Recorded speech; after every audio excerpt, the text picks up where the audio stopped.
Hello दोस्तों, आज हम इंसीडियस चैप्टर 3 को एक्सप्लेन करने वाले हैं, जिसकी कहानी इंसीडियस चैप्टर 1 और 2 से पहले की है। अगर आप लोगों ने उन दोनों वीडियो को नहीं देखा है तो जाकर देख सकते हैं, ताकि आपको इस मूवी की कहानी जानने में आसानी हो सके। उन दोनों वीडियो का लिंक डिस्क्रिप्शन और आई बटन पे मिल जाएगा, जाकर उन दोनों वीडियो को आप देख सकते हैं। और हम इस मूवी की स्टोरी को आगे बढ़ाते हैं।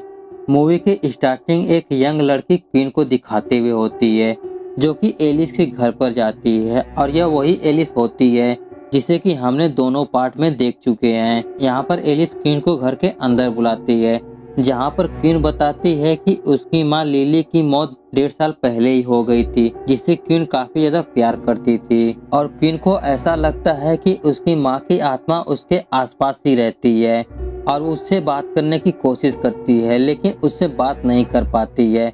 इसलिए वह एलिस के पास हेल्प के लिए आई है। और यहाँ पर एलिस सब कुछ छोड़ चुकी होती है, लेकिन वह क्वीन के काफी कहने पर तैयार हो जाती है। और एलिस क्वीन की माँ लिली की आत्मा से कांटेक्ट करने की कोशिश करने लगती है, लेकिन उसे यहाँ पर एक खतरनाक एविल सोल की आवाज सुनाई देती है, जो कि उसे मारने के लिए कहती है, जिससे एलिस काफी ज्यादा डर जाती है और वह इस प्रक्रिया को यहीं पर रोक देती है। फिर वह क्वीन से अपनी माँ के सोल से कांटेक्ट करने से मना करती है, क्योंकि वह जब भी अपने मॉम की सोल से कनेक्ट करने की कोशिश करेगी तो उसकी माँ के अलावा वहाँ पर और भी बुरी सोल होंगी, जो कि उसकी आवाज सुनकर उसके पीछे लग सकती है, जिससे कि उसे खतरा हो सकता है। अगले सीन में क्वीन अपने घर पर सो रही होती है, तभी उसकी नींद अचानक से खुल जाती है, तो उसे वहां पर किसी की मौजूदगी महसूस होने लगती है, लेकिन वहां पर चारों तरफ कोई नहीं होता है। अगली सुबह हम क्वीन के पिता सीन को देखते हैं और उसका एक छोटा सा भाई एलेक्स होता है। मतलब यह है कि क्वीन का एक छोटा सा परिवार है। एक दिन क्वीन अपने ऑडिशन के लिए एक थिएटर में जाती है, जहां पर वो अपने स्क्रिप्ट को याद कर रही होती है। तभी उसे वहां पर एक साया नजर आता है, जिसकी वजह से क्वीन का ध्यान भटक जाता है और वो अपना ऑडिशन सही से नहीं दे पाती है, जिसकी वजह से उसे रिजेक्ट कर दिया जाता है। क्वीन रिजेक्ट होने के बाद बाहर आकर अपने फ्रेंड मैडी से बात करती है कि वो अपने पिता के चलते रिजेक्ट हो गई है, क्योंकि उसकी माँ के मरने के बाद उसके पिता सीन उसे और उसके भाई एलेक्स को घर की रिस्पॉन्सिबिलिटी उठाने के लिए कहते हैं, जिस वजह से क्वीन को अपने स्क्रिप्ट याद करने का टाइम नहीं मिल पाया था। फिर मैगी यहाँ पर गाड़ी लेने के लिए चली जाती है, तभी क्वीन को वहीं पर एक साया दिखता है, जो कि उसे हाय कर रहा होता है और क्वीन उसे बड़ी ध्यान से देखने लगती है। तभी एक कार आके क्वीन को ठोक देती है, जिसके बाद क्वीन को बेहोशी हालत में हॉस्पिटल ले जाया जाता है। जब क्वीन की आँख खुलती है तो वह एक अलग ही दुनिया में होती है, जहां पर उसे एक इविल सोल दिखता है, जिससे वो डर कर जाग जाती है और वो देखती है कि उसके दोनों पैर टूट गए हैं, जिसकी वजह से उसे व्हील चेयर का सहारा लेना पड़ता है और वो अपने घर पर आकर अपने कमरे में ही रहती है।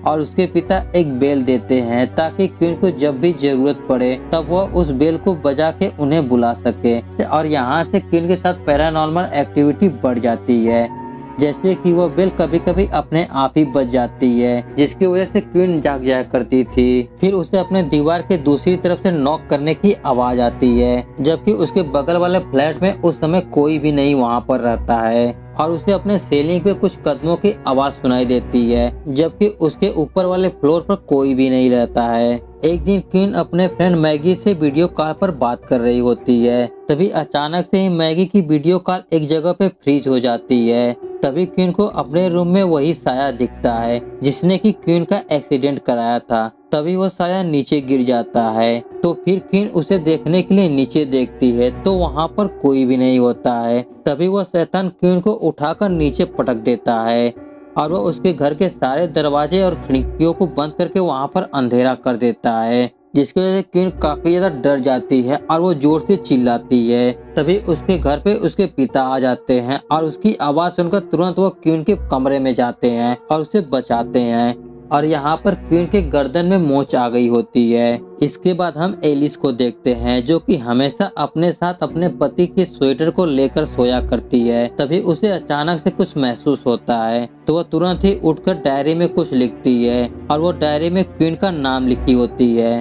फिर वह लिली की आत्मा से कांटेक्ट करने की कोशिश करने लगती है। तभी उसे अपने घर में किसी और की सांस लेने की आवाज सुनाई देती है, तो वह उस तरफ जाती है जहाँ पर उसका रीडिंग रूम खुला हुआ होता है। चौंकाने वाली यह बात होती है कि उस रूम की चाबी हमेशा एक चैन के रूप में एलिस के गले में रहती थी और उसे उस रूम के अंदर कुछ कदमों के निशान दिखते हैं। तो एलिस उन कदमों का पीछा करते हुए अंदर जाती है और वो निशान आगे जाकर दीवार के ऊपर होते हैं। तभी एलिस के ऊपर वही इविल सोल हमला कर देता है, जो कि अपने मुंह पर ऑक्सीजन मास्क लगाया होता है। और यहाँ पे एलिस काफी ज्यादा डर जाती है और वो ऐसे तैसे करके उस रूम से बाहर निकल आती है। फिर हम क्वीन को देखते हैं जो कि अपने रूम में सो रही होती है। जब उसकी आँख खुलती है तो वह अपने ऊपर वाले फ्लोर पर होती है, जहाँ से वह नीचे जाने के लिए लिफ्ट को खोलने की कोशिश करने लगती है। तभी उसके पीछे वही इविल सोल आ जाता है, जो कि उसे लेकर उसी फ्लैट में ले जाता है और नीचे गिरा देता है, जहाँ से उसके नीचे वाला फ्लैट क्वीन का होता है। और यहाँ पर क्वीन अपने ही सेम शक्ल की एक लड़की देखती है जिसके आँख और मुंह नहीं होते हैं, जिसे देखकर वो काफी ज्यादा डर जाती है। और उसकी आवाज सुनकर वहाँ पर उसके पिता आते हैं, जो क्वीन को उठाकर व्हील चेयर पर बिठाते हैं। और यहाँ पर इस बार उसके पिता भी उन कदमों के निशान को देख लेते हैं, जो कि सीधे खिड़की से नीचे जा रहे होते हैं। और वो वहाँ पर जाकर देखते हैं तो वहाँ पर कोई भी नहीं होता है। लेकिन जब क्वीन जाकर देखती है तो वह इविल सोल वहीं पर होता है, जो क्वीन को पकड़ लेता है। लेकिन कैसे भी करके उसके पिता उसे बचा लेते हैं। फिर उसके पिता एलिस के घर पर जाते हैं और उसे एक बार क्वीन को देखने के लिए कहते हैं। तब एलिस क्वीन के घर पर आती है। फिर एलिस बताती है कि जब उसने क्वीन के कहने पे उसकी माँ लिली की आत्मा से कांटेक्ट किया था, तब उसे एक ऑक्सीजन मास्क लगाए हुए एक इविल सोल दिखा था, जो क्वीन के पीछे खड़ा था। इसलिए उसने क्वीन को अपनी माँ लिली से कांटेक्ट करने के लिए मना किया था, क्योंकि वहां जाने पर कुछ न कुछ पीछे लग ही जाता है। फिर यहाँ पर एलिस अपनी प्रक्रिया को शुरू करती है और वह द फर्दर जगह पर पहुँच जाती है, जहाँ पर उसे एक औरत पानी में भीगते हुए दिखती है और वह उसे छोड़कर आगे बढ़ती है।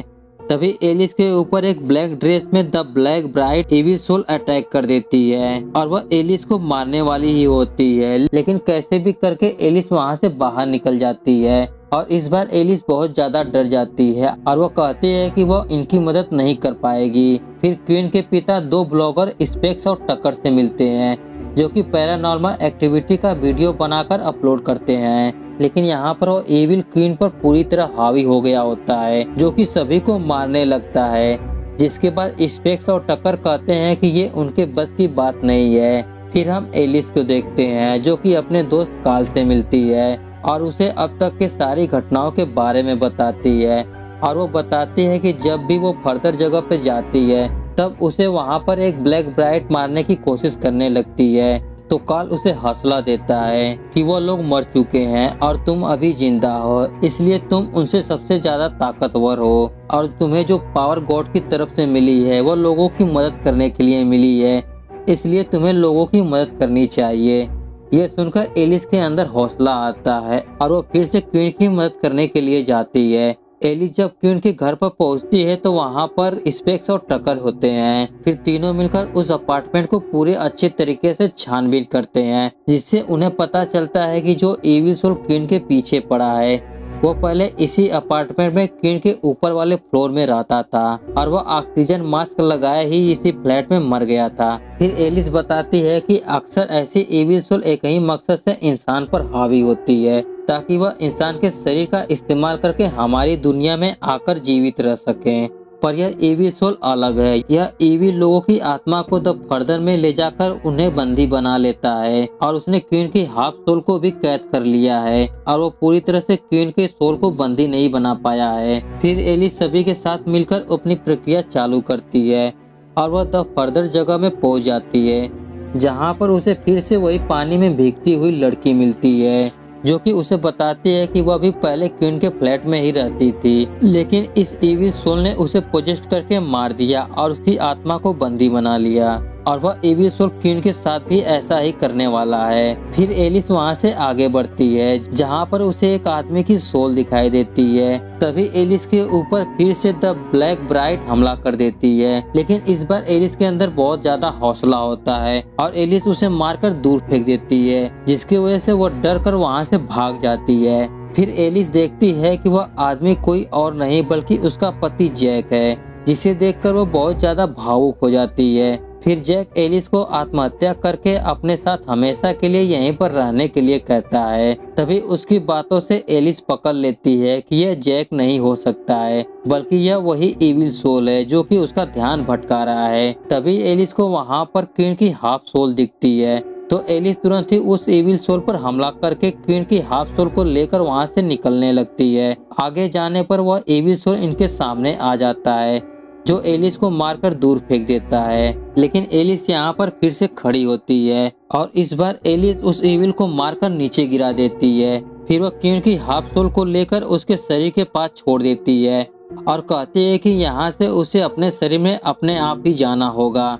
फिर एलिस अपने बॉडी में वापस चली जाती है, लेकिन क्वीन अपने बॉडी में वापस नहीं आ पाती है क्योंकि उसकी हाफ सोल को फिर से वही इविल सोल पकड़ लेता है। फिर सभी मिलकर क्वीन को वापस बुलाने लगते हैं, लेकिन क्वीन वापस नहीं आ पाती है। फिर एलिस एक डायरी को लाती है, इसमें लिली ने एक पोयम लिखा होता है जो कि क्वीन के लिए था और उस पोयम को एलिस गाने लगती है और यहाँ पर उनकी मदद करने के लिए लिली की आत्मा भी आ जाती है। फिर लिली जाकर क्वीन के कान में वही पोयम गुनगुनाती है। इसके बाद क्वीन की हाफ सोल पूरी सोल बन जाती है और वो होश में आकर उस इविल सोल के मुंह पे से ऑक्सीजन मास्क को हटा देती है, जिसके बाद वह इविल सोल वहीं पर खत्म हो जाता है। फिर क्वीन अपने बॉडी में वापस आ जाती है और यहाँ पर क्वीन पूरी तरह से नॉर्मल हो जाती है, जिसे देखकर सभी लोग बहुत खुश हो जाते हैं। फिर यहाँ से एलिस के साथ स्पेक्स और टक्कर भी हो जाते हैं और यहाँ से तीनों मिलकर आगे सभी की मदद करने के लिए एक टीम बनाते हैं।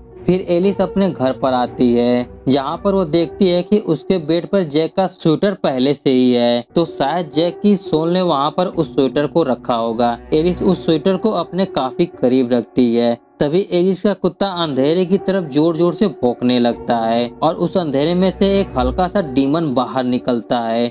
फिर एक लाल चेहरे वाला डीमन एलिस के बगल में खड़ा हो जाता है और यह मूवी यहीं पर खत्म हो जाती है। और यह डीमन कौन था इसके बारे में तो हमें इंसिडियट चैप्टर 4 में ही पता चलेगा। तो आगे की स्टोरी जानने के लिए जल्दी से इस चैनल को सब्सक्राइब करके बेल नोटिफिकेशन को ऑल पे सेट कर लीजिए, ताकि आने वाली वीडियो की सूचना आपको सबसे पहले मिले। अगर आपको हमारी एक्सप्लेनेशन पसंद आई हो तो वीडियो को लाइक करें, वरना डिसलाइक करें। और स्टोरी आपको कैसी लगी नीचे कमेंट करके जरूर बताएं। चलिए मिलते हैं नेक्स्ट वीडियो में, तब तक के लिए गुड बाय।